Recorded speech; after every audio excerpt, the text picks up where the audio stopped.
This guy just turned in his resignation. He's been with you for 3 years, fully trained. You depend on him, really trust him.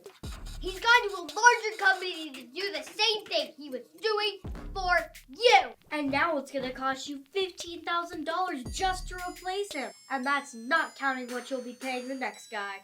What's the little guy supposed to do? This is war for talent and the survival of your small businesses.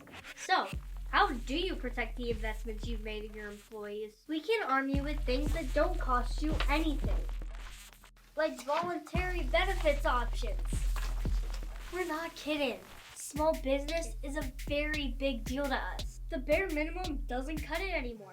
Get what you really need from an insurance broker who really cares about your goals and your survival.